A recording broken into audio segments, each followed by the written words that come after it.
Boa noite, pessoal, tudo bem? Sou o professor Rodrigo Nesme, vamos continuar aqui a nossa jornada, já um pouco tarde da noite para alguns de vocês, mas estou muito honrado de poder voltar agora aqui na tela como professor dessa aula, para a gente debater internet e direitos humanos. Estou aqui de novo com a professora Monique, que vai acompanhar agora como professora assistente. Para quem vê aí a tela, a gente tem uma apresentação rápida. Eu sou psicólogo de formação, trabalho já há 15 anos fazendo essa conexão da internet com a psicologia e também sou atualmente diretor de educação da SaferNet Brasil, que é uma organização sem fins lucrativos e que trabalha com justamente direitos humanos na internet. Eu vou falar um pouquinho melhor sobre quem é a SaferNet, o que a gente faz e como é que a gente pode resumir um pouco a nossa abordagem nesse momento agora da aula de hoje, da aula de amanhã, para poder introduzir um módulo muito curtinho, né? É um tema gigantesco, essa relação entre internet e direitos humanos, inclusive de crianças e adolescentes, mas a gente fez aqui uma seleção de material para vocês e a ideia é que a gente possa então, como vocês têm na ementa, debater rapidamente algumas ideias básicas de noções de cidadania digital que a gente traduz com essa ideia de direitos e deveres que valem também na internet, né? Esse é um ponto bem importante. E uma outra coisa que eu quero que vocês terminem amanhã, a última aula depois desse pequeno módulo de disciplina de internet e direitos humanos, eu quero convencer vocês de que esse não é um tema de especialistas em tecnologia. Esse não é um tema para o menino da informática trabalhar, não é um tema para o conselheiro apenas que adora a internet ou que está super conectado. Eu quero convencer vocês de que esse não é um tema só de professor de informática, para que vocês tenham um pouco mais de segurança e um pouco mais de tranquilidade para entender que mesmo com um uso pontual de tecnologia, vocês como conselheiros, como conselheiras, seja de direitos ou tutelares, vocês podem e devem atuar também na defesa e promoção de direitos humanos na internet, tá? Então, a gente vai recortar o foco para duas situações mais específicas de violação de direitos humanos na internet envolvendo crianças e adolescentes, que é a questão da discriminação online, especificamente do cyberbullying, e também num outro caso de vazamento de conteúdo íntimo, os famosos nudes que a gente tanto ouve falar e que envolve uma situação mais grave às vezes de violência sexual contra crianças e adolescentes circulando pela internet. Óbvio que o professor está ciente de que o tema internet e direitos humanos é muito maior do que isso, mas a gente tem aqui uma disciplina de 6 horas, bem enxuta, e também pensando em coisas que talvez sejam situações que vocês recebem mais aí no dia a dia e acompanham também mais uma demanda em relação a esses temas. Então, a gente vai hoje fazer uma parte um pouco mais geral de apresentação de contexto, um pouco mais expositiva, mas garanto que amanhã vocês vão ter a oportunidade, a gente vai fazer aqui um passo a passo de como denunciar, como acessar os canais de ajuda e como acessar os canais de denúncia para situações concretas de violação de direitos humanos na internet. Isso tudo, lembrando, também está no material do AVA que vocês têm acesso, tem lá mais links, mais material. Eu não vou aqui falar de todos, naturalmente, até para não reproduzir e replicar algo que já está no material. Ok? Então eu queria rapidamente falar quem é a SaferNet, porque faz sentido, acho que vocês conhecerem como uma aliada, uma organização, como eu falei, sem fins lucrativos e que vocês podem contar como uma aliada do trabalho dos conselhos para enfrentar esse grande desafio de defesa e promoção dos direitos humanos na internet. Então, é uma organização que já atua há mais de 13 anos no Brasil, especificamente com relação à internet, como eu disse. E a gente tem sempre um desafio muito grande de tentar fazer tanto o auxílio das organizações e das autoridades públicas, como o Ministério Público Federal, Ministérios Públicos nos estados, Polícia Federal, mais do que apenas fazer um trabalho junto com as autoridades para combater os crimes digitais, a gente também tem muito atenção à prevenção, à educação, a promoção de direitos humanos de crianças e adolescentes nesses ambientes digitais. É o que a gente resume ali um pouco na discussão sobre educar para boas escolhas online, né? Educar para que as pessoas tenham consciência cidadã, para que as pessoas tenham responsabilidade no mundo digital, assim como tem em outros espaços da vida, e a gente vai debater isso também, lembrando que crianças e adolescentes, pessoal, como sujeitos de direitos, que vocês já viram nas primeiras disciplinas e vão continuar vendo, e já sabem, né, pela atuação de vocês, como sujeitos de direitos, crianças e adolescentes também têm direito à liberdade de acesso à cultura, ao lazer, à saúde, mas também à informação e à tecnologia.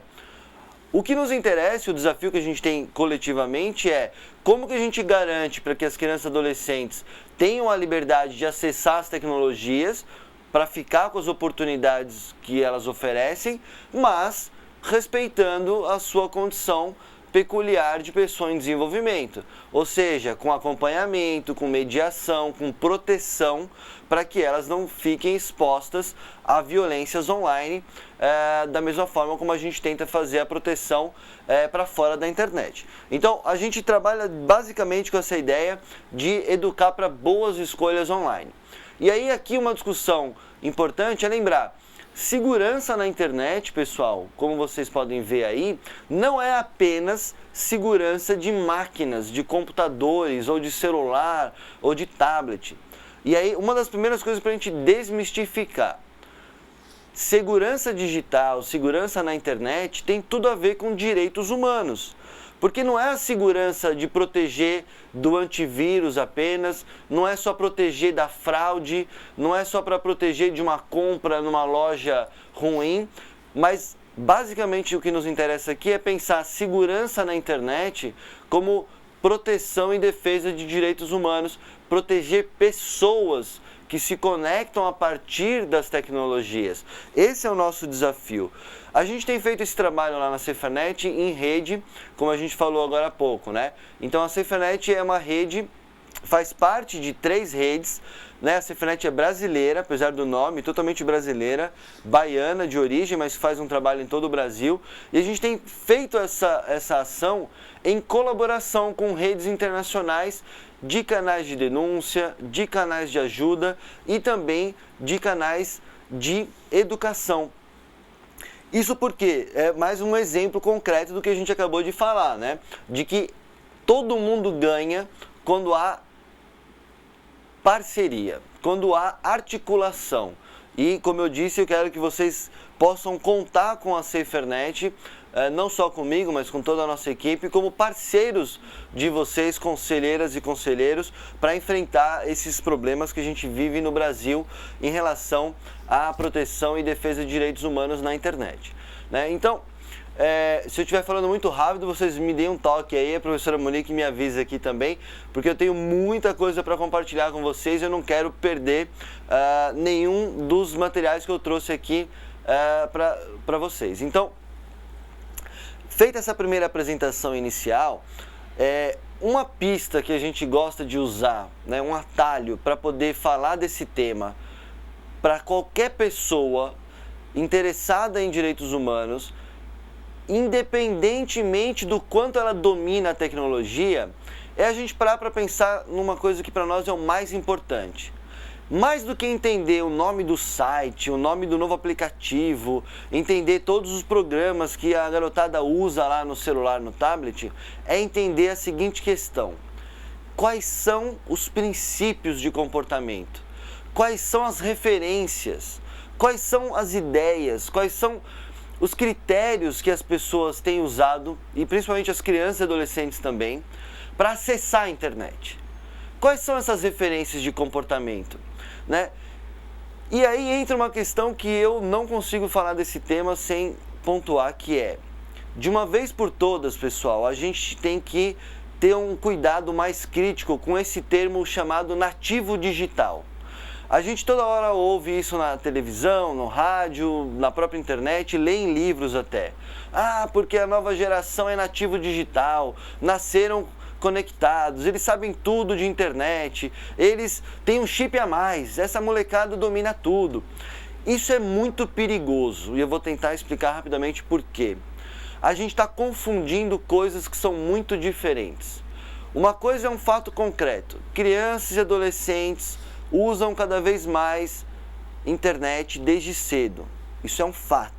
No Brasil, um dos países que mais usa nessa faixa etária é entre 9 e 17 anos de idade. Agora, pessoal, o fato de uma criança e um adolescente usar muito um celular, usar muitas horas um tablet, ficar online muito e até entender um pouco de mexer nos aparelhos, não significa que eles têm tudo o que eles precisam ter para usar com segurança, com responsabilidade, com cidadania. Eles não têm, porque usam muitas horas, tudo o que eles precisam ter de novo aqui, de referências, de princípios, de critérios que dizem respeito a uma coisa que não é aprender só a mexer no botão. Porque uma criança de 7 anos, você pode dizer, ah, meu filho, meu aluno, ou mesmo meu sobrinho ou meu neto, sabe muito mais do que eu sobre a internet. E aí, esse é o perigo do discurso do nativo digital. Porque aí a gente fala assim, poxa, quem sou eu para falar de segurança na internet se meu filho sabe mais do que eu? Quem sou eu para ensinar cidadania digital na internet se eu mal mexo ali nos meus aplicativos? Aí é que mora o perigo, porque a gente acaba falando de nativo digital como se eles estivessem prontos e confundindo coisas diferentes, que é o seguinte: ainda que eles soubessem usar os botões muito bem, e as pesquisas mostram que não sabem tão bem quanto a gente imagina, mas ainda que eles soubessem usar todos os botões do celular e do tablet muito bem, isso não significa que eles têm o que eles precisariam ter, que é discernimento, maturidade, capacidade crítica, noções de autocuidado para poder usar esses espaços digitais respeitando os direitos dos outros e sabendo proteger seus próprios direitos. E aí volta para a questão fundamental. Quem é você para ensinar cidadania digital, segurança digital? Você é um adulto, uma pessoa que tem maturidade, que tem discernimento e como conselheiro, como conselheira, tem muito mais noção de direitos e deveres, de cidadania, de legislação, inclusive sobre o Estatuto da Criança e Adolescente. E você tem muito o que contribuir, justamente ajudando a gente a conectar essas noções de direitos e deveres, esses princípios que estão no ECA, esses critérios e esses valores de cidadania com a experiência dos mais novos em relação ao uso da internet. Porque se a gente fala que eles são nativos digitais, sabem tudo, eu digo para vocês, nenhum adolescente vai estudar o ECA sozinho se não for estimulado, nem que seja na internet, né? Eles aprendem muito e muito rápido na internet. Mas quando a gente fala de cidadania, de direitos humanos, de proteção, de segurança, de consciência, nós adultos, educadores, pais, mães, artigo 227 da Constituição Federal, a prioridade absoluta, que vocês vão ouvir dezenas de vezes ao longo desse curso, ele precisa ser conectado com a internet. E nós precisamos conectar a cidadania digital na experiência dos adolescentes e das crianças, claro, na nossa também. Mas aí eu queria passar um vídeo, que inclusive ele vai fazer parte da atividade de hoje, que mostra muito bem como que nós, inclusive adultos, ainda não usamos esses mesmos princípios de cidadania na internet. A gente ainda se comporta na internet como se a internet fosse um outro lugar, como se fosse um lugar assim, quase que um mundo paralelo. E isso a gente não pode mais sustentar de acordo com a nossa realidade hoje. A gente tem que conectar a internet como um grande espaço de convivência social. E esse vídeo brinca um pouco com isso, eu vou comentar ele em seguida. Peço só desculpa porque ele tem legenda, mas ele é muito bom e não tem um igual em português brasileiro. Então, para quem está aí no polo mais longe, lá no fundão da sala, eu convido para chegar mais perto e ver a legenda. Ele é bem curtinho, tem 1 minutinho, mas é um vídeo que nos ajuda a refletir sobre quais princípios a gente usa para conectar na internet. Vamos passar ele e a gente volta com a discussão. Hi guys, can I be your friend? Can I write on your wall? No. Will you be my friend? But I write on all my friends' walls. I think I'd have to know you before I was your friend. All my friends have got like 180 friends. I've only got 2. Yeah? Would it help if maybe like you looked at my photos? That one's with 2 like really pretty girls. Like, you know, that's my ex. You know, I was in a relationship with her, but you know, I've changed my status now. Okay. Yeah.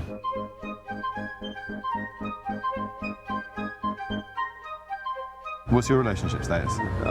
Single. Oh, good, cool. I like that. Do you? Yeah. Good. I like your jacket. Thank you. I like your sunglasses.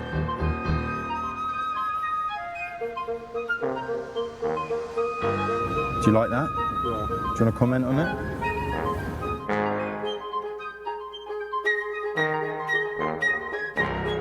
I like your Ray-Bans. Could I poke you? Poke? Poke? No? No. What, poke? What, you want to poke? Can I poke you? Yeah, you can poke me if you want. Yeah. I mean, how am I... No, dude, seriously, just be my friend. If I just show you these pictures in this photo album...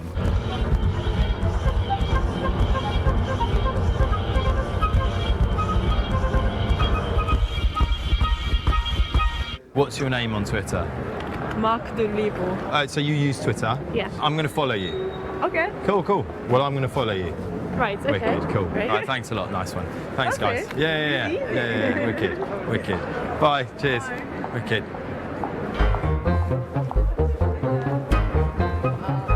All right, thank you. That's great. Wicked. Thanks a lot. Bye.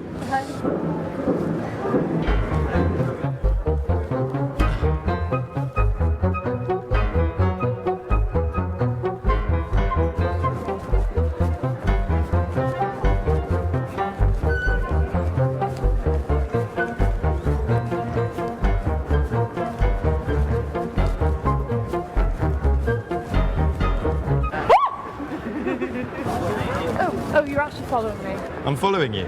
Should we? Okay. Okay. Should we go or?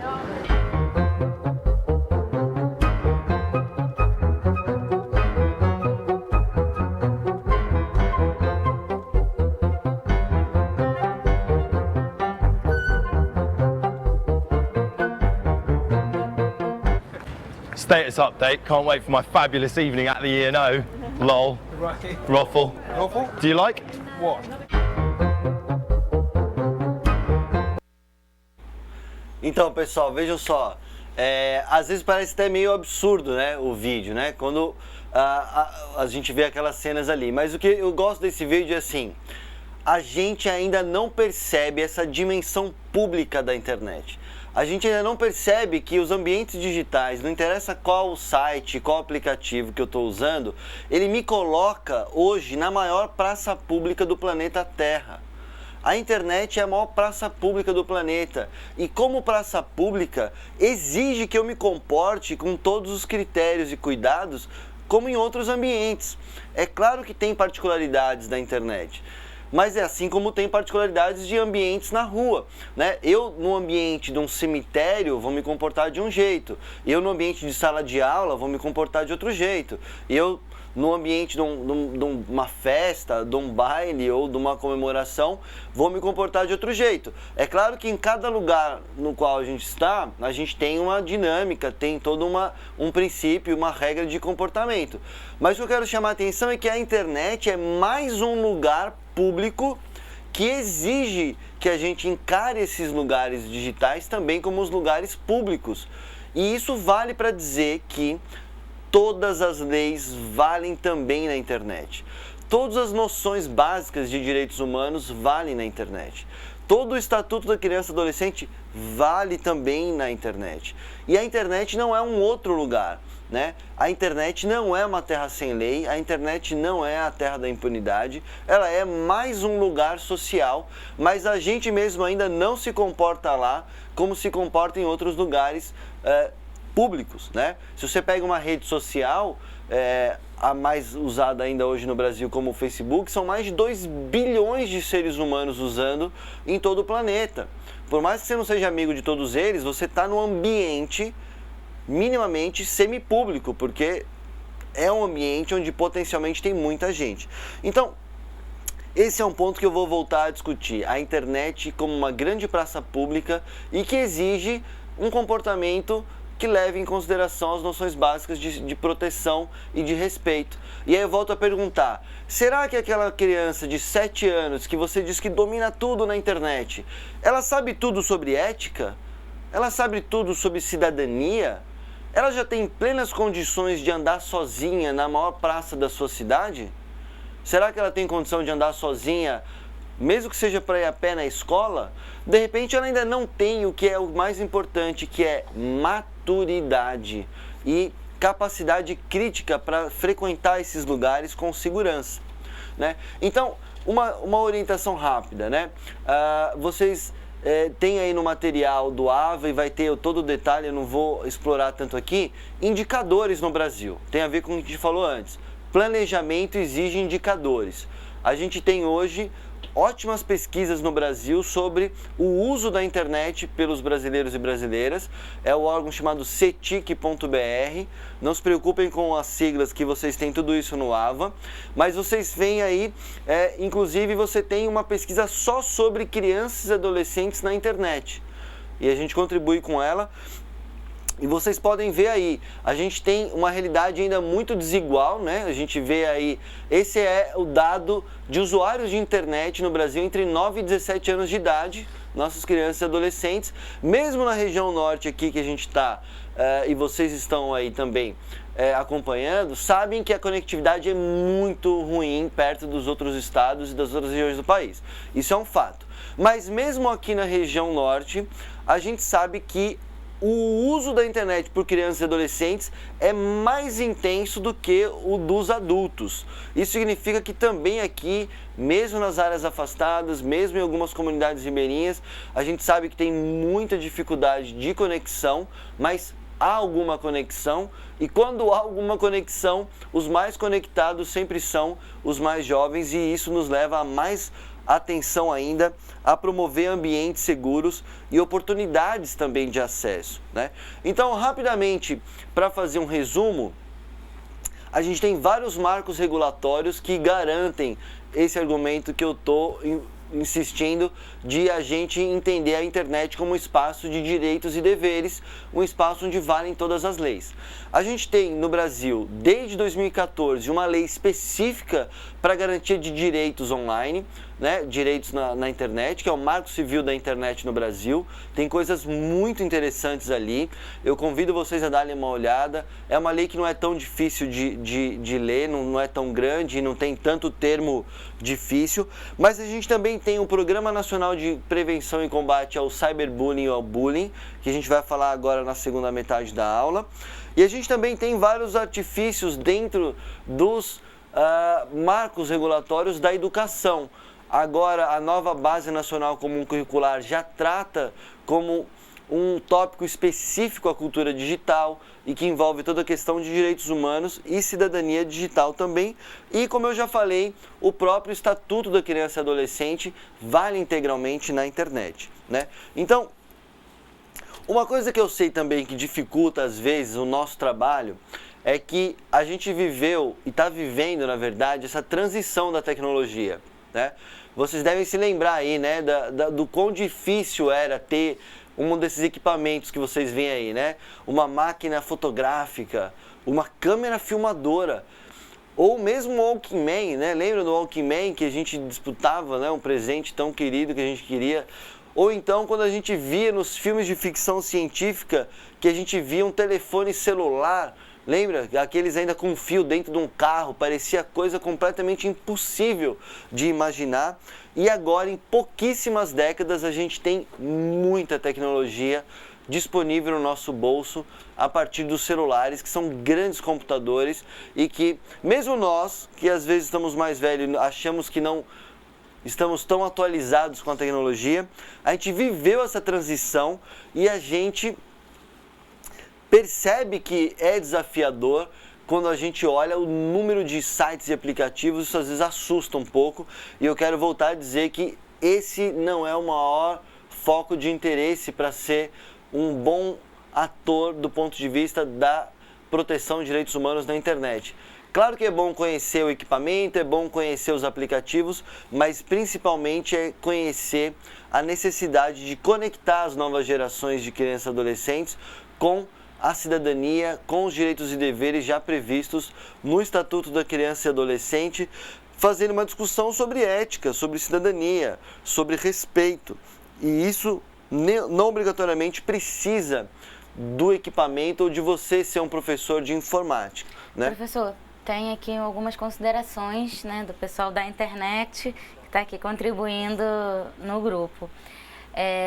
Enfim, primeiro, né, muitos parabéns pelo vídeo. As pessoas estão aqui elogiando bastante, vão recomendar para os familiares, para os amigos. O pessoal do polo de Araguaína, no Tocantins, né, faz uma consideração que a liberdade da internet não deve ser confundida com a autonomia. A informação da rede precisa ser melhor digerida, principalmente quando se trata de crianças e adolescentes. E aí também compartilharam aqui no grupo o Marco Civil, né, para todo mundo ter acesso. O pessoal parece que tem um aniversariante, né?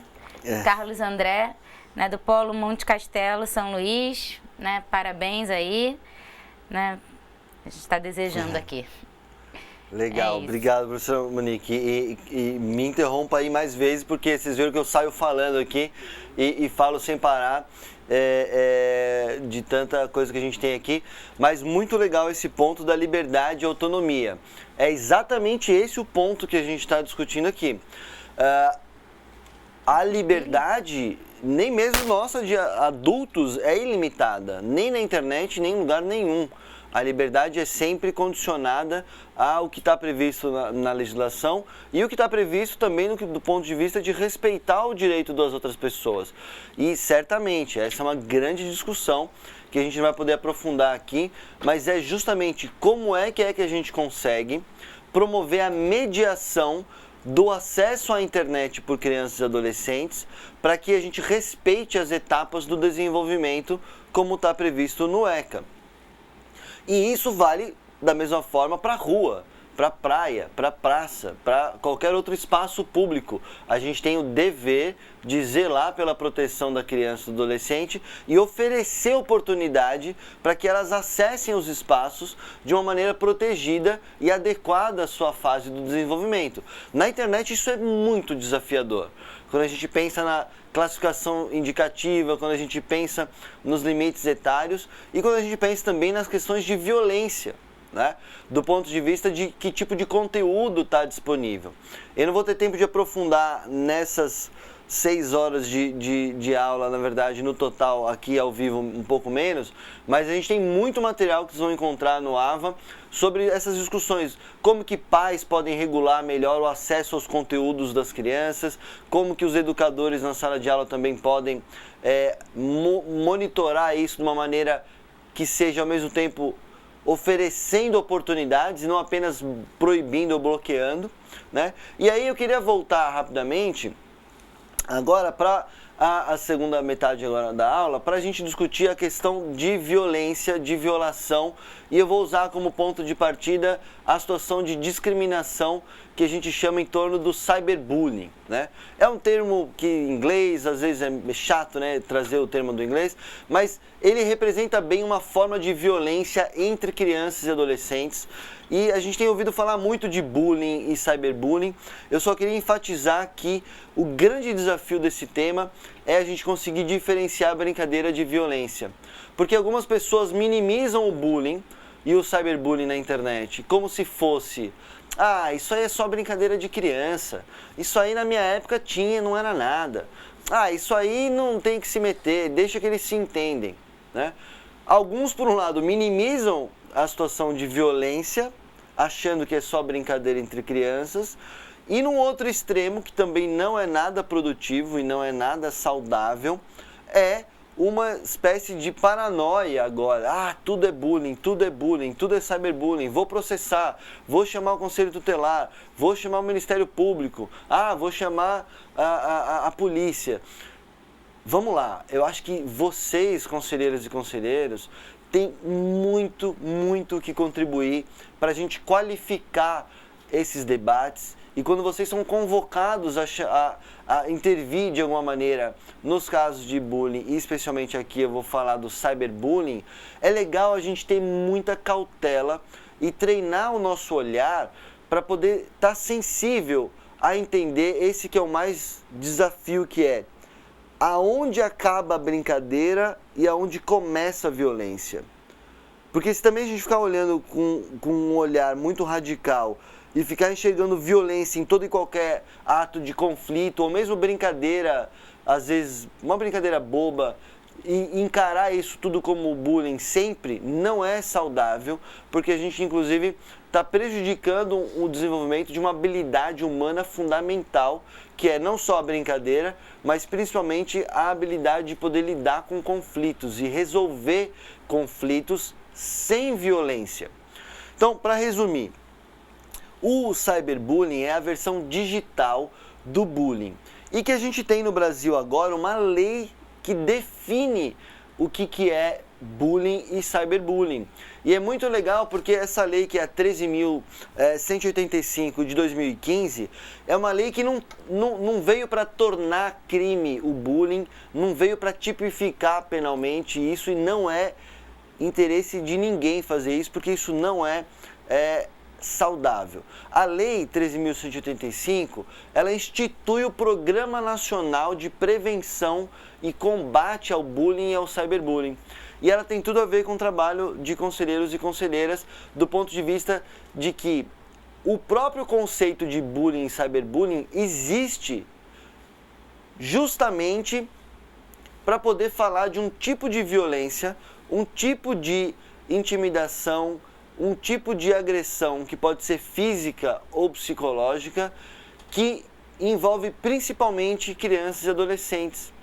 Porque quando é entre adultos, a gente vai ver daqui a pouco, já tem nome de crimes previstos em lei que podem ser relacionados ao que acontece em torno do cyberbullying quando é entre crianças e adolescentes. Então, justamente nessa fase do desenvolvimento que as crianças e adolescentes estão aprendendo os limites das expressões da agressividade, de controlar os seus impulsos e de saber reconhecer os direitos dos outros, de saber lidar com conflitos e com a diferença e poder conviver de uma maneira pacífica.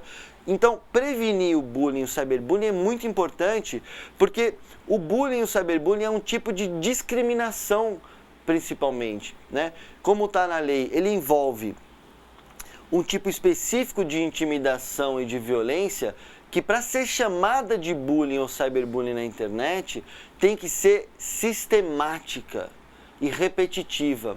E isso é muito importante, pessoal, contra aquele argumento que eu falei agora há pouco, de não exagerar na dose e chamar tudo de bullying, tudo de cyberbullying. Para chamar de cyberbullying e de bullying, tem que ser um tipo de violência que seja sistemática e repetitiva, com desigualdade de poder entre aqueles que participam daquela situação. Então, para resumir, a diferença entre brincadeira e violência, no final, ela é simples, mas nem sempre o próprio adolescente, a criança, percebe essa linha tênue. Mas basicamente a gente pode dizer que brincadeira é brincadeira quando todo mundo se diverte. Se não tem diversão, se não é todo mundo se divertindo, não é brincadeira. Brincadeira tem regras e todo mundo é igual diante da regra. Brincadeira eu posso começar e terminar quando eu quiser. Quando nenhuma dessas três regrinhas básicas entram em sintonia, ou seja, quando não há respeito a essas regras, você deixa de ter a brincadeira. Alguém já disse, poxa, não tô legal, não curti essa zoeira, não curti isso, não quero mais. E a pessoa continua sendo humilhada na internet, ela continua sendo alvo de piada. Ela já disse, poxa, não gostei desse vídeo, não estou confortável com essa imagem, tira isso daí que eu não estou afim. E a galera continua lá nos vários aplicativos, rede social, humilhando, atacando, ofendendo. Isso deixa imediatamente de ser brincadeira e passa a ser violência. E no caso específico da internet, pessoal, é ainda mais complicado do que fora da internet, porque na internet você tem um caráter de repetição quase que automático. Porque mesmo que fosse uma situação fora da internet, ela tem começo, meio e fim. Alguém que foi humilhado na sala de aula, alguém que foi humilhado no bairro, ou na rua, ou às vezes até em casa. A humilhação, a violência tem um começo, meio e fim. Na escola principalmente, né? Tem lá uma situação concreta que aconteceu no intervalo. Mas quando essa situação de violência é filmada, fotografada, ou quando ela começa mesmo e acontece só pela internet, é como se cada clique, cada visualização, cada vez que alguém encaminha aquela mensagem para outro grupo, é uma forma de repetição daquela intimidação, daquela discriminação ou daquela violência psicológica que pode estar num vídeo, pode estar numa imagem ou pode estar numa manipulação de imagem envolvendo a vítima daquela discriminação, no caso do cyberbullying. E por que é tão importante conectar isso com a discussão mais ampla de discriminação? Porque, como eu falei agora há pouco, né, ainda os próprios adolescentes, esses que a gente chama de nativos digitais, muitos ainda agem na internet como se a internet fosse terra sem lei, como se a internet fosse o lugar do vale tudo. Ah, lá na internet eu posso xingar, posso humilhar, posso ofender, não vai dar em nada, né? A gente ouve isso muito, né? Ou essa sensação de impunidade absoluta na internet, como se lá pudesse qualquer coisa. E não pode. E eles mesmos, que são os mais acostumados, digamos assim, com a tecnologia, justamente porque estão sendo deixados à deriva, porque nós adultos achamos que eles dominam tudo da tecnologia, eles estão usando as tecnologias, às vezes, de uma maneira completamente irresponsável, completamente vulnerável. Não só praticando, às vezes, violência como o cyberbullying, mas muitas vezes também, a gente vai ver mais amanhã, sendo alvo de outras formas de violência, inclusive da violência sexual. Quando a gente não conecta essa discussão de proteção, de cidadania, de direitos humanos, de autocuidado, de responsabilidade no uso da tecnologia pelas crianças e adolescentes, elas estão à deriva e cada vez mais vulneráveis, mas também em algumas situações mais violentas do ponto de vista de que usam a tecnologia para atacar, para ofender e para discriminar. E é por isso que eu... Opa, desculpa, vamos lá, Monique, Você por não favor. respira, não consigo respira, entrar. Né? Tá chegando aqui várias questões, né, alguns comentários. Acho que esse tema suscitou aí um debate, né, lá nos polos. Aí o polo de Araguaína pergunta, né, de que maneira, enquanto agentes, né, transformadores da educação e protetores de direitos de criança e adolescente, podemos agir diante de casos de mutilação, como, por exemplo, os jogos tipo Baleia Azul. O pessoal lá de Manaus também cita que já tem alguns meninos e meninas, né, cumprindo medidas socioeducativas em meio aberto por cometer atos infracionais utilizando a internet, né? Então eles terminam dizendo que isso permite uma reflexão, né, de que o ECA já também está sendo aplicado nesse, né, para responsabilização desses meninos. Lá em Bacabal, né, como ocorre a atuação do Conselho Tutelar quando o agente causador do cyberbullying é a própria criança? Qual será o papel dos pais ou, né, da própria criança? E, né, várias questões aí sobre o cyberbullying, o pessoal pedindo para você respirar, né? Tá aqui. E mais um comentário, né, do Polo Monte Castelo, que a tecnologia tem seu lado obscuro para vários crimes, assim como também tem lados positivos, como ferramenta de inclusão e participação cidadã, né, como tudo na vida também, né, tem um lado bom e um lado ruim. E aqui também na página do YouTube, que a disciplina e esse conhecimento ajudaram, né, e os conselheiros tutelares a ter um olhar diferente, né, para a sua própria atuação, e aí estão parabenizando, né, pelo tema. Acho que por enquanto é isso. Legal. Vamos lá, eu vou tentar respirar um pouco aqui, né? Mas é que essas plaquinhas, os minutos aqui, deixam a gente correndo aqui para poder falar de todos os temas. Eu vou deixar para comentar a questão da automutilação nos minutos finais, está aqui na previsão, mas justamente vou entrar na resposta da que a colega já trouxe aí em relação aos atos infracionais, e eu vou nesses últimos minutinhos aqui mostrar justamente algumas relações possíveis de enquadrar o cyberbullying dentro de atos infracionais, porque são atos equivalentes a crimes se fossem adultos, crimes já previstos no Código Penal. Então, só para concluir essa primeira a questão específica da atuação dos conselheiros e das conselheiras, eu aposto ainda muito na importância de a gente trabalhar sistematicamente na prevenção. Essa lei 13.185, ela é fundamental e vocês certamente têm muito que contribuir fazendo essa noção do programa de prevenção ao bullying chegar nas escolas. Ele também vale para instituições recreativas, grêmios, projetos sociais, CRAS, CREAS. Toda instituição que tenha crianças e adolescentes em atendimentos diários devem ter, por lei, programas de prevenção e combate ao bullying e ao cyberbullying.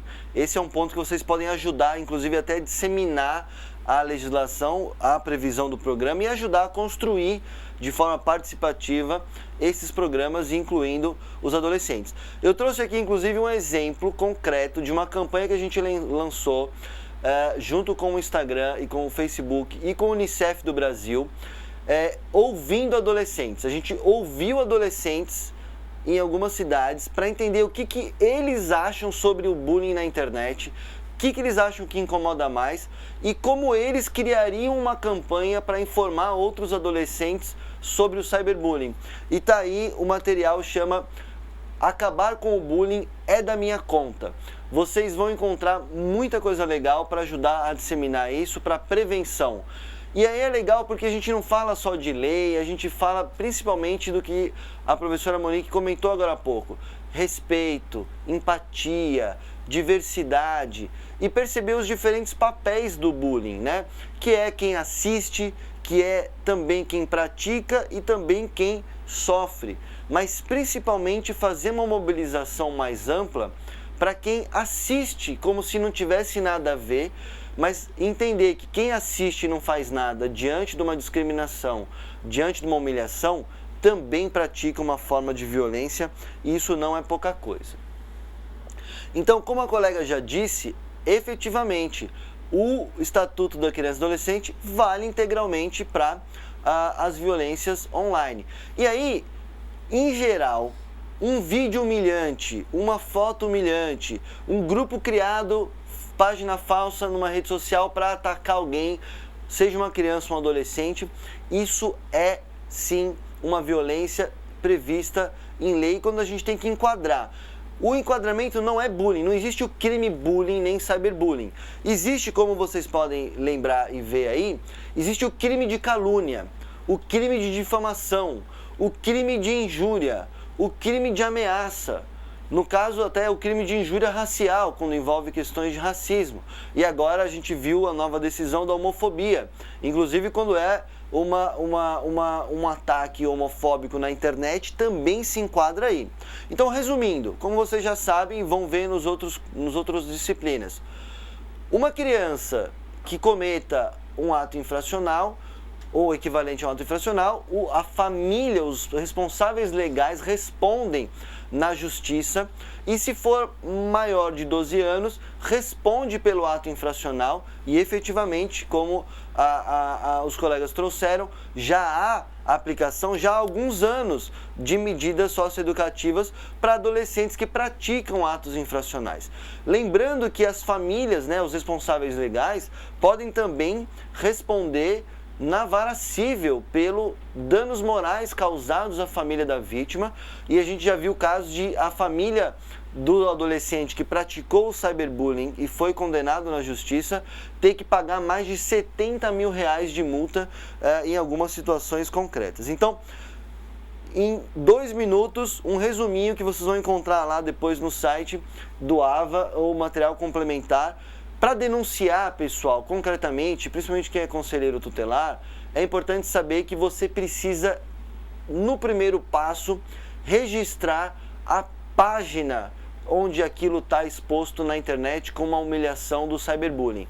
O link, né, o URL, é o endereço da publicação, pode ser numa rede social, pode ser num Twitter, pode ser num vídeo na internet, salvar o endereço da publicação que tenha o conteúdo violento. Esse é o primeiro passo antes que essa página saia do ar. Se for no WhatsApp ou algum aplicativo de mensagem, é importante salvar o histórico da conversa.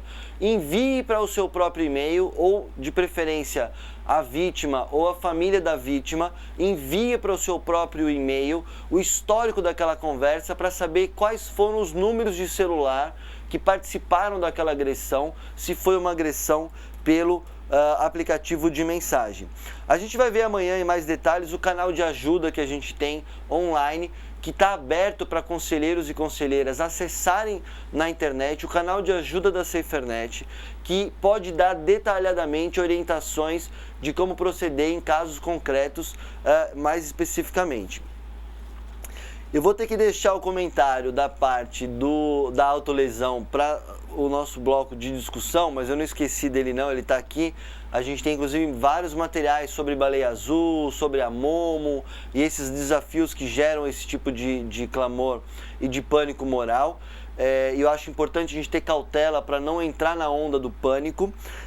E queria aproveitar agora os últimos 2 minutos para fazer uma orientação sobre a atividade agora em seguida. Então, eu vou pedir para o colega colocar no vídeo aí um videozinho de uma campanha que a gente fez com o Unicef sobre bullying e cyberbullying, e aí vocês podem fazer uma discussão em cima de como a gente pode encarar essa noção de desmistificar a ideia da internet como terra sem lei a partir do comportamento dos próprios adolescentes e da necessidade de educá-los para um uso consciente, evitando as situações de cyberbullying, que é o que a gente vai ver no vídeo, para ganhar tempo durante a atividade.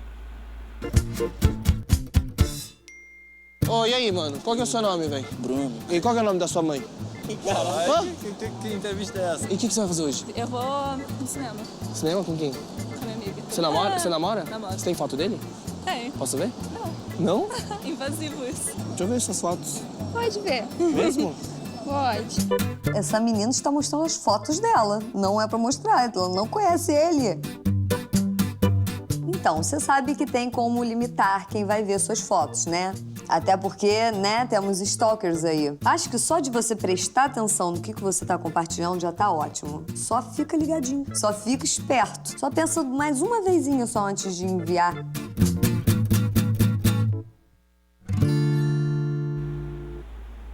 Então é isso, pessoal, né?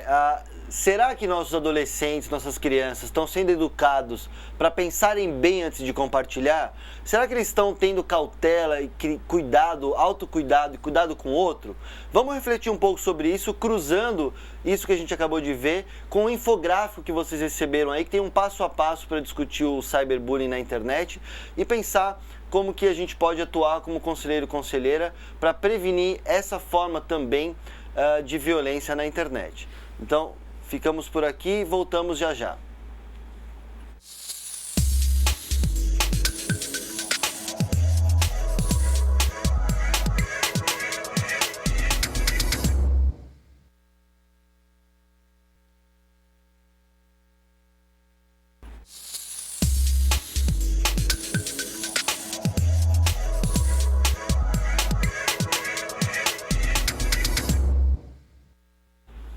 Olá, pessoal. Voltamos então aqui. A gente está acompanhando aqui os relatos de vocês da atividade. Eu queria voltar com uma pergunta que foi recorrente aqui na discussão que os grupos fizeram sobre justamente a atuação do conselheiro, da conselheira, seja de direitos tutelares, numa situação concreta de cyberbullying.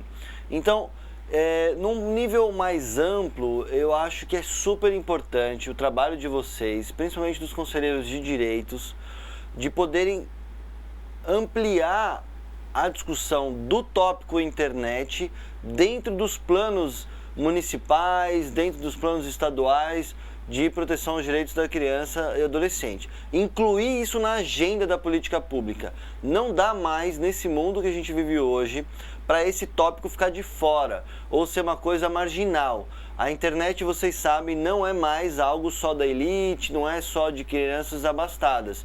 É uma realidade que está pulverizada nas mais diferentes realidades sociais, então tem que estar também na nossa agenda do que a gente falou na outra aula de planejamento da implementação de políticas públicas entrar. Então vocês têm um papel muito importante também dos conselhos de fomentar essa agenda pública sobre direitos humanos na internet e proteção de direitos na internet, também do ponto de vista da prevenção.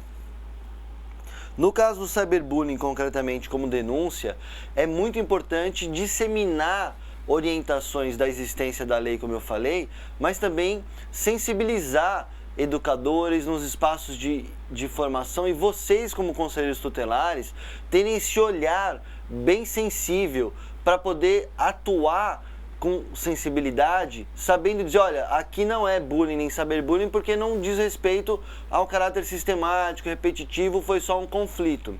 Eu particularmente gosto muito e tenho aprendido muito com as metodologias de mediação de conflitos aplicadas a situações de cyberbullying e de bullying. Então o próprio Ministério Público tem usado, o próprio Juizado da Infância tem usado, e me parece muito interessante fomentar mais. Vocês aqui que estão acompanhando, alguns que tenham especialidade nisso, podem de repente fazer um exercício com os colegas. Vamos então tentar aplicar o que a gente já sabe sobre mediação de conflitos para situações de cyberbullying quando são conflitos na internet. E um terceiro ponto de atuação antes da denúncia é: as pessoas ainda não sabem que quando são vítimas de cyberbullying ou de outra forma de discriminação na internet, que elas podem denunciar, que elas podem recorrer à ajuda, que elas estão sofrendo uma violência, porque tem gente que acha que não é nada demais, não tem o que fazer quando ela está sendo humilhada, ofendida pela internet. Então, as pessoas saberem que existe cyberbullying, que existe essa forma de violência e que ela pode reagir a isso, é uma coisa importante de consciência pública. E no caso da denúncia dos conselheiros tutelares que vão atuar numa escola, vão atuar numa família ou num caso concreto de uma ocorrência, percebendo com sensibilidade que efetivamente é cyberbullying, quebrar o silêncio e encaminhar ato infracional, né? Como a gente viu, eu comentei, ter orientação para pegar os prints. Agora uma observação importante, pessoal, principalmente para conselheiro tutelar: muito cuidado para que vocês não tomem uma postura que pode voltar contra vocês e vocês serem processados, inclusive como conselheiros tutelares, que é a inviolabilidade do dispositivo pessoal, da privacidade do aparelho. Diante de um fato concreto, se não tem o endereço da publicação que foi para a internet, com o vídeo, ou com uma imagem, ou com alguma coisa na rede social, que seja público do ponto de vista de ter um endereço na internet, vocês não podem confiscar o aparelho celular ou um tablet de um adolescente para poder pegar o conteúdo. Isso é invasão de dispositivo, isso pode dar complicações para vocês. Sem ordem judicial, isso não é possível. Então a recomendação é, no caso de denúncia que envolva o WhatsApp, recorra à vítima. A vítima pode compartilhar com o conselheiro tutelar, os responsáveis legais de preferência, o conteúdo de que ela foi vítima num grupo, por exemplo, num aplicativo de mensagem. Isso é possível. Ou um amigo da vítima que participa do grupo onde aconteceu o cyberbullying pode reportar isso do ponto de vista do Conselho Tutelar, para que o próprio Conselho Tutelar possa acionar a delegacia da criança ou eventualmente o Ministério Público e aí vocês fazerem o protocolo de denúncia que vale para outros tipos de denúncias. A diferença é vocês terem o endereço da publicação ou o histórico da conversa e aí vai relacionar, como a gente viu agora há pouco, com os crimes previstos em lei. Então, é calúnia, é difamação, é racismo, é injúria racial, é agora a questão da homofobia, você vai encontrar no Código Penal o equivalente e aí vai ser ato infracional equivalente aos crimes previstos em lei. Uma dúvida que surgiu aqui na atividade. Ah, mas e se o próprio conselheiro ou a conselheira sofre essa violência na internet? Eu, particularmente, em alguns lugares a gente vê algumas vertentes teóricas diferentes, mas eu defendo com todos os meus argumentos, porque eu não consigo me convencer do contrário, que só faz sentido a palavra bullying, cyberbullying, para menores de 18 anos. Se você está sendo humilhado na internet e é um adulto, você está sofrendo, você está sendo vítima do crime de calúnia, de difamação, de injúria, de racismo. Então não tem por que falar em bullying, cyberbullying. Bullying, cyberbullying justifica quando é entre menores de 18 anos, numa situação sistemática, repetitiva, de essa linha tênue que passa do limite da brincadeira e passa a ser violência e ofensa. Entre adultos, supõe-se que já há superada essa etapa do desenvolvimento de perceber já com clareza qual é o limite da brincadeira e da violência. Então, a priori, a minha resposta seria que adultos não sofrem bullying, porque bullying não é um nome de um tipo penal previsto em lei, mas sim calúnia, difamação e outros tópicos desse tipo. Então, lembrando, menores de 12 anos, como vocês sabem no ECA, previsto, qualquer situação, os responsáveis legais são também responsáveis legalmente pela violência praticada pela criança. Isso vale também para o caso de cyberbullying e amanhã a gente vai ver as questões ligadas aos vazamentos de nudes e já deixo para responder amanhã uma pergunta que veio no grupo sobre acesso a conteúdo sexual por crianças e adolescentes na internet. Eu vou me dar o direito de responder essa pergunta amanhã. E uma outra discussão que apareceu aqui no grupo que é super importante, sobre o impacto do cyberbullying nas vítimas. Isso é muito importante. É muito comum uma mudança de hábito de uso da internet repentina. Ou seja, um adolescente que usava bastante, brincava, participava, some das redes sociais, some dos grupos de aplicativo de mensagem, para de usar a internet ou se sente muito constrangido em usar. Esse pode ser um sinal. Nas escolas é muito comum um sinal de isolamento, um sinal de afastamento, né? O adolescente ou a adolescente fica constrangido, dificuldade com sono e outros tipos de sinais, como por exemplo, não querer ir para a escola, não querer participar mais das atividades em grupo, não querer encontrar mais os amigos. Isso pode ser um sinal de que aquela criança ou aquele adolescente está sendo alvo em algum momento, ou fisicamente, que é o bullying, ou na própria internet, e está sendo acuado pelos pares. E é super urgente a gente orientar as vítimas a saberem reconhecer. Por isso que eu indico de novo esse infográfico que vocês, espero, tenham conseguido ver, que é o da campanha Acabar com o Bullying é da Minha Conta, e é justamente feito com adolescentes para circular entre adolescentes e crianças. Tem umas ilustrações bem legais e é um infográfico que vai vendo, olha, será que eu estou praticando bullying? Porque isso é importante também. O adolescente se sensibilizar para ele perceber o seu próprio comportamento.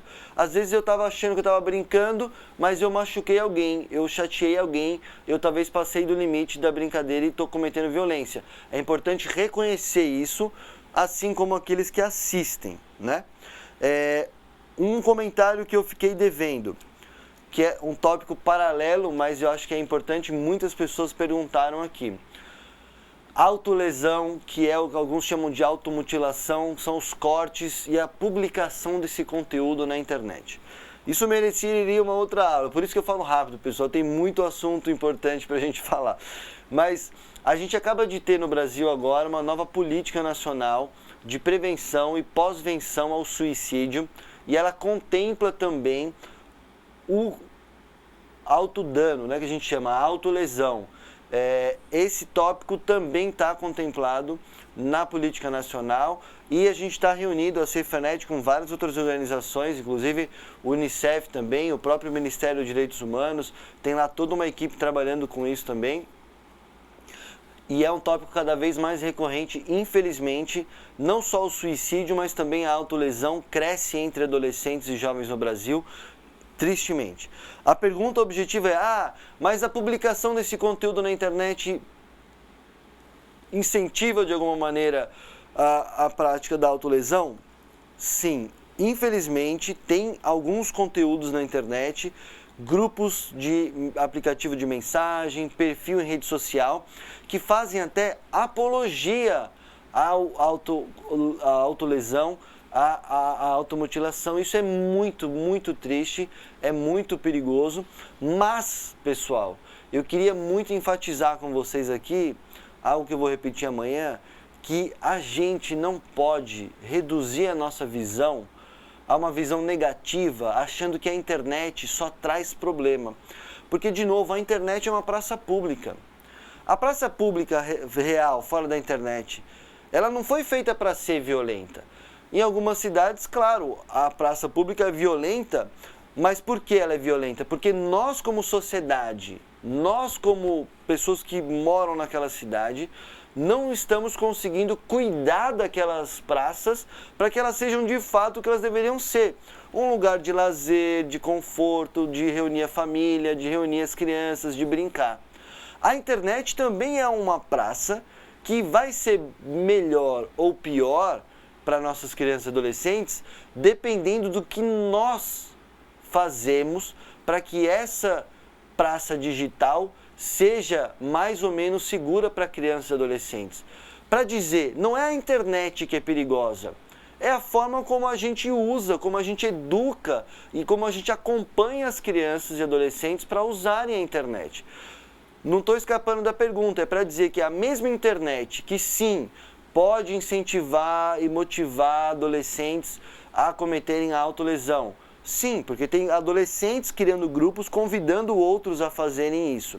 Mas essa mesma internet, essas mesmas redes sociais, esses mesmos aplicativos são espaços incríveis para a gente se conectar com esses adolescentes que sofrem e oferecer ajuda e acolher e criar espaços na própria internet de falar de saúde mental, de falar de saúde emocional, de falar de como enfrentar esses problemas, e grupos de autoajuda que fazem trabalhos incríveis com a ajuda de especialistas e de políticas públicas, né, que podem usar a internet para combater a autolesão. Então, termino esse comentário, amanhã eu posso voltar para falar mais de Baleia Azul e Momo, mas para dizer que todas as vezes, pessoal, que vocês encontrarem conteúdo que fazem apologia ao suicídio ou à autolesão na internet, denunciem.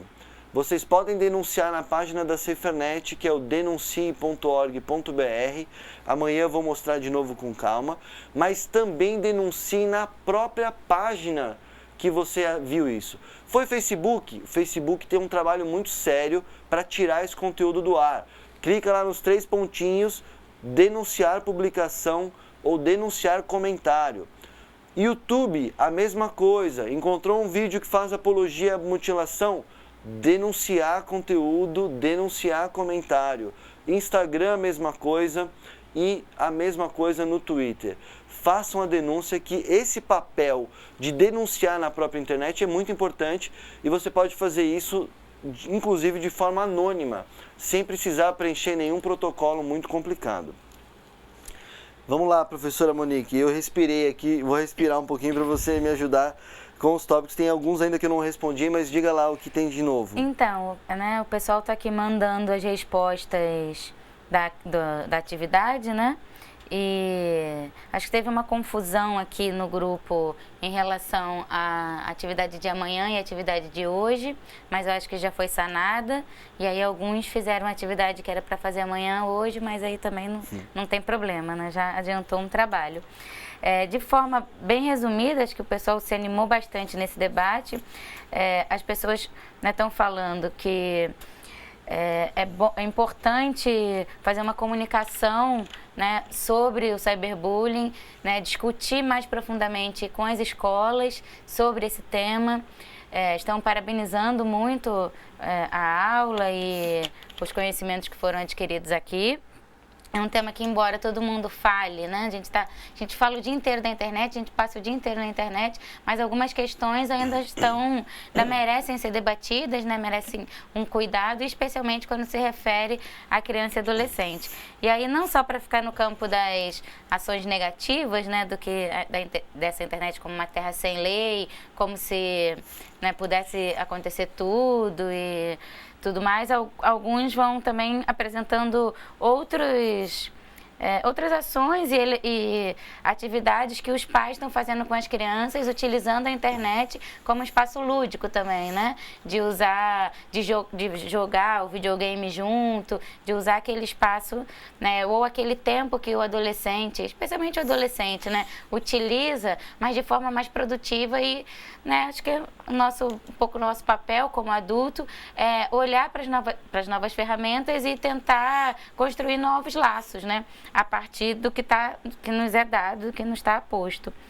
Então, a coisa, né, dos jogos e dos pais, né, jogando com os filhos, eu achei bem interessante. Queria ressaltar para também não ficar só nesse campo né, desse espaço ruim, né, de só ocupa o tempo. Eu acho que a gente também tem uma ideia que é um pouco saudosista, né, de que antigamente era melhor a infância, as pessoas correndo. Não necessariamente, também tinha questões e tudo mais. Então, acho que é bom utilizar o espaço, né, a tecnologia, sempre dos dois modos. Acho que é um pouco isso, e a galera continua aqui mandando as respostas. E acho que legal. É por aí. Muito bom. Eu acho que isso que você traz é super importante, professora Monique, porque, inclusive, eu nem dei tanta atenção quanto eu deveria a isso que você falou agora por último, né? Como é importante a gente aproveitar esses momentos de uso da tecnologia na família para promover conexão. Porque ainda tem gente que fala, a internet isola, a internet afasta as pessoas, a internet... Poxa, pessoal, depende do uso que você faz. Cada um de nós pode usar mais ou menos, melhor ou pior. Mas é de fato uma coisa muito saudosista, né? Eu fico pensando, será que o mundo era melhor sem o rádio? Será que o mundo era melhor sem a televisão? Será que o mundo era melhor sem o cinema? A gente não faria esse encontro que a gente está fazendo aqui agora e vocês não teriam a oportunidade de ter esse curso se não houvesse tudo isso junto aqui, conectado com a internet, por exemplo. Então, é de fato legal tomar cuidado com essas generalizações. É claro que um uso excessivo da internet faz mal. É claro que uma criança abandonada na internet, sem nenhum tipo de contato com os familiares, vai ter um prejuízo, é negligência, é abandono. Inclusive, vale lembrar, tem já decisões judiciais de cyberbullying de menores de 12 anos, ou seja, crianças, que o juizado da infância entendeu que a criança que praticou o cyberbullying, na verdade, estava sendo negligenciada pela família e os pais da criança agressora, digamos assim, foram, de alguma maneira, responsabilizados como negligentes, ou seja, eles foram advertidos pelo juizado a dizer, olha, há aqui uma medida de proteção que você tem que cuidar também do que seus filhos fazem na internet e isso... mais importante até do que evitar que o filho cometa uma violência, é isso que a professora Monique trouxe. E aí fica a pergunta, a provocação para vocês, né? Como familiares também, como pais, mães, avós, tios, tias, né? O quanto é que nós temos, ou você individualmente, mostrado coisas novas e legais de tecnologia na internet para os seus filhos, netos, sobrinhos? Professores, o quanto de oportunidade nós adultos estamos dando para que as crianças descubram na internet. Porque muitas vezes a gente deixa lá, né? E é muito legal, a gente tem relatos muito legais de pais jogando junto, e aí aproveita para inclusive jogar junto com o filho o videogame, mas aí ele vai brincar, se divertir, e as crianças adoram ensinar alguma coisa para os pais e para os tios e avós, mas ao mesmo tempo que você entra no universo da brincadeira digital dos seus filhos e das crianças, você pode aproveitar ao mesmo momento e dizer, poxa, vamos lá, agora já deu. E aí, na própria dinâmica, criar um ritual de, olha, tem hora para começar e hora para terminar. Vamos fazer outra coisa. Jogamos aqui, agora vamos jogar fora da internet. Essa dinâmica é muito legal e é o que a gente chama de mediação parental. E que quando vocês fazem como conselheiros e conselheiras trabalhos de conscientização em geral, é legal incluir, né, numa oficina, num trabalho de intervenção no CRAS, no CREAS ou em outras parcerias, atividades com os pais e familiares que envolva não só denunciar ou prevenir violência, mas oferecer oportunidade. Vamos fazer uma lista de vídeos legais para criança, vamos fazer uma orientação de material educativo e também vamos orientar as famílias a canais de ajuda, canais de denúncia. Aproveito para colocar o link na tela de um exemplo concreto de como a tecnologia é uma aliada nossa na promoção de direitos humanos.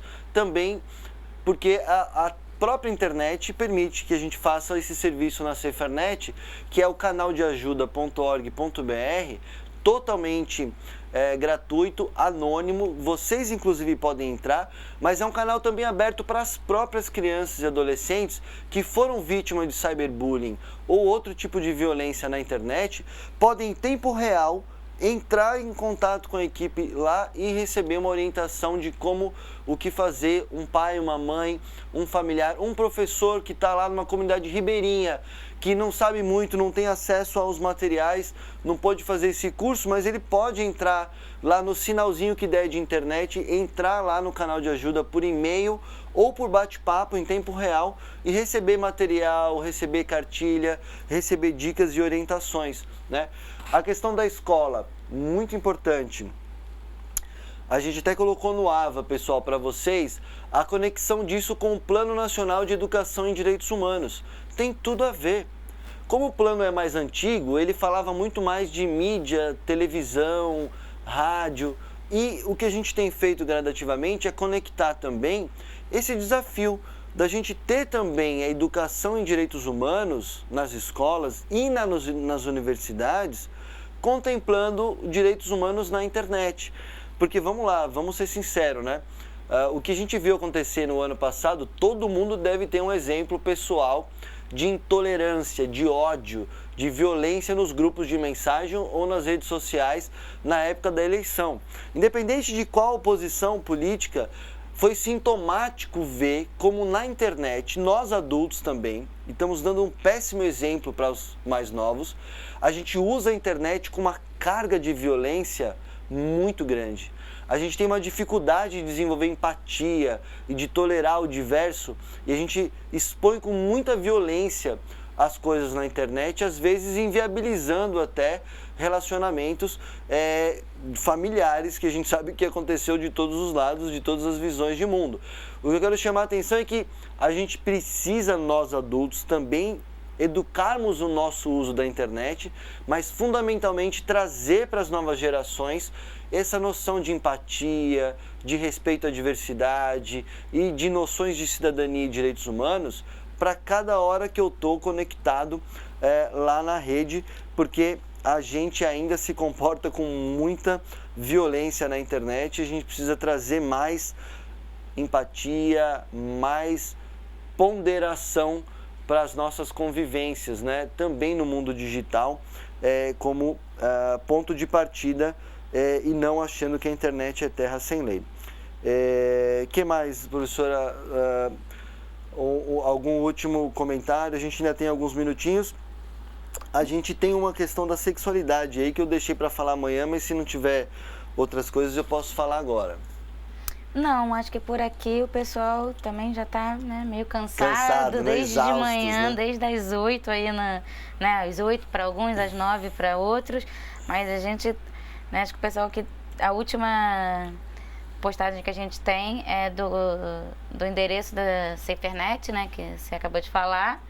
E acho que todo mundo mandou suas respostas. Depois a gente vai, né, fazer as considerações e fazer a sistematização para colocar no AVA. E aí eu já aproveito para me despedir, né, desejar uma boa noite para vocês, um bom descanso. Amanhã a gente está de volta de manhã, né, com a última parte de democracia e participação. E o professor Rodrigo também vai continuar amanhã. Boa noite, até amanhã. E pessoal, já também sabendo que vocês devem estar exaustas e exaustos aí, espero que tenham aproveitado, espero que eu não tenha falado rápido demais para vocês não perderem o fio da meada. E eu queria convidar mesmo a vocês darem uma espiada no material que a gente mandou, que é o infográfico, porque ele também tem uma coisa muito legal que eu queria chamar a atenção, que são algumas dicas de como você usar as ferramentas de segurança das próprias plataformas digitais, redes sociais, para poder proteger contra bullying e cyberbullying. Então, tem um exemplo muito legal que a gente fez na campanha no Instagram, que você tem, por exemplo, ferramentas que as pessoas não conhecem. Você pode usar no Instagram, que é hoje a principal plataforma que os adolescentes gostam, filtros de comentários. Vale para adulto também.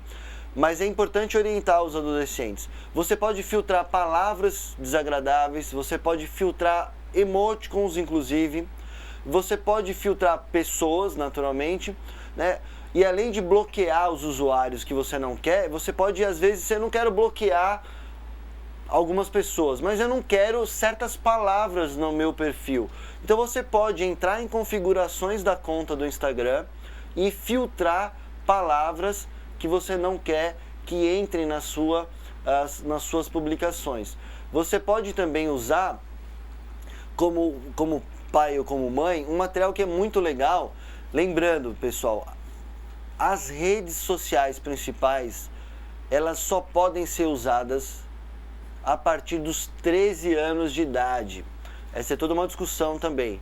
É com base numa legislação americana, mas Facebook, Instagram, o próprio WhatsApp, assim como o Twitter, tem como regra que são plataformas para maiores de 13. E aí tem um material muito legal que a gente ajudou a fazer para pais e mães e famílias entenderem melhor o Instagram e como funcionam essas ferramentas de filtro e de denúncia, para os pais e familiares ajudarem os adolescentes a terem boas experiências no próprio Instagram, incluindo a ferramenta nova que é de controle de tempo de uso, né? E brincando, hashtag fica a dica. Todo mundo pode, inclusive qualquer uma pessoa que tem Instagram, usar essa nova ferramenta de controle de tempo. Para você saber, já parou para perguntar quanto tempo você fica no Instagram? Quantas horas por dia? E é legal os pais incentivarem os adolescentes a administrarem melhor o seu próprio tempo de uso das telas digitais. E o Instagram criou agora uma ferramenta que ajuda você, qualquer usuário de qualquer idade, desde que maior de 13, a monitorar o seu uso e fazer um bom uso. Lembrando que menores de 13 anos em rede social podem e devem ser denunciados os perfis. Não como um crime, um ato infracional, mas a própria plataforma tem que remover o perfil quando é um perfil de alguém menor de 13 anos que pode estar sendo exposto sem autorização dos pais. Se os pais responsáveis legais foram os que criaram, mas e que administram o perfil, é possível ter um uso desde que não haja abuso, não haja trabalho infantil, que não haja exposição indevida ou coloque a criança ou adolescente em vulnerabilidade. Então, são muitos temas que alguns deles estão lá no AVA, e quem tiver interesse mais pode acessar a campanha Acabar com Bullying é da minha conta. Eu guardei a questão da sexualidade para amanhã. Vou me despedindo também, espero que vocês tenham aproveitado.